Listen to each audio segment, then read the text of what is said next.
బంగాళాఖాతంలో ఏర్పడిన అల్పపీడనం ఇవాళ వాయుగుండంగా బలపడి అనంతరం తుఫానుగా మారుతుందని వాతావరణ శాఖ వెల్లడించింది. ఈదురుగాలులతో భారీ వర్షాలు కురుస్తాయని తెలిపింది. రేపు తుఫానుగా మారే అవకాశం ఉంది.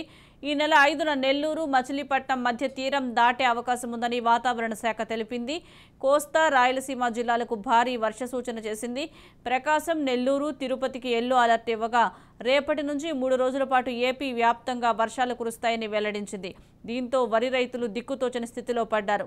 2-3 రోజుల క్రితం వరి పైరు కోసిన రైతులు ఆదరాబాదరాగా కుప్పలు వేస్తున్నారు. ఇవాళ రేపు వరి పంట కోయడానికి ఏర్పాట్లు చేసుకున్న రైతులు వ్యవసాయ శాఖ అధికారులతో సూచనలతో వాయిదాలు వేసుకున్నారు. అయితే తుఫాను కారణంగా భారీ వర్షంతో పాటు ఈదురుగాలులు వీస్తే వరి పైరు నేలవాలి గింజ రాలిపోయే ప్రమాదం ఉందని ఆందోళన వ్యక్తం చేస్తున్నారు. మరోవైపు మత్స్యకారులు సముద్రంలో చేపల వేటకు వెళ్లవద్దని హెచ్చరికలు జారీ చేశారు.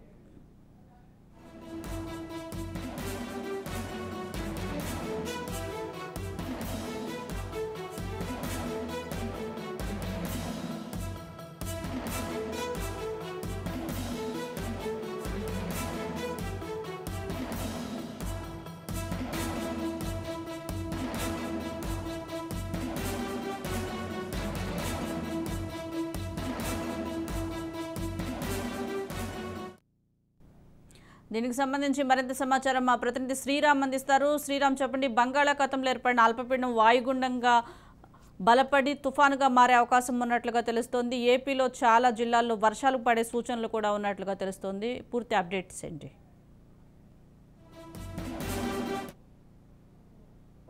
ప్రస్తుతం వాయుగుండంగా కొనసాగుతుంది. ఇది ఈ మధ్యాహ్నానికి తుఫానుగా కూడా మారే అవకాశం ఉందని వాతావరణ శాఖ అంచనా వేస్తుంది. ప్రస్తుతానికి ఇది పాండిచ్చేరికి 730 కిలోమీటర్ల దూరంలో, అలాగే చెన్నైకి 740 కిలోమీటర్ల దూరంలోను, నెల్లూరుకి 860 కిలోమీటర్ల దూరంలో కేంద్రీకృతమై ఉంది. ఇది పశ్చిమ వాయువ్య దిశగా పయనిస్తుంది.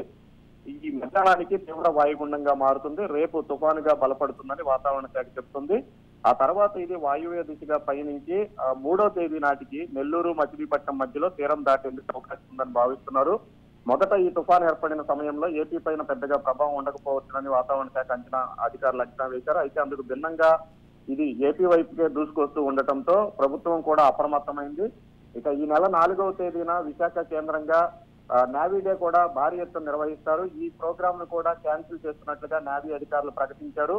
ఈ తుఫాను దృష్టిలో పెట్టుకుని కంట్రోల్ రూమ్లను కూడా ప్రభుత్వం ఏర్పాటు చేసింది. అలాగే ఎన్డీఆర్ఎఫ్, ఎస్డీఆర్ఎఫ్ బృందాలను కూడా పూర్తి స్థాయిలో రంగంలోకి దించింది. ఉత్తర కోస్తాలో దీని ప్రభావం చాలా ఎక్కువగా ఉంటుందని అంచనా వేస్తున్నారు. కుండపోత వర్షం కూడా కురిసే అవకాశం ఉందని వాతావరణ శాఖ చెప్తుంది. బలమైన ఈదురుగాలులు వీచే అవకాశం కూడా ఉందని వాతావరణ శాఖ అధికారులు అంచనా వేస్తున్నారు. ఈ నేపథ్యంలో మత్స్యకారులకు కూడా హెచ్చరికలు జారీ చేశారు. వేటకు వెళ్లవద్దునని ఇప్పటికే సూచిస్తున్నారు. మరోవైపు ఏపీ తీరం వెంబడి అంతా కూడా ఆరెంజ్ అలర్ట్ ను కూడా వాతావరణ శాఖ విడుదల చేసింది. ఈ కోవలో తీర ప్రాంతం మొత్తం కూడా పూర్తిగా అప్రమత్తంగా ఉండాలనే సంకేతాలు అయితే అంటాయి. Sujatha. Right, thank you Sriram.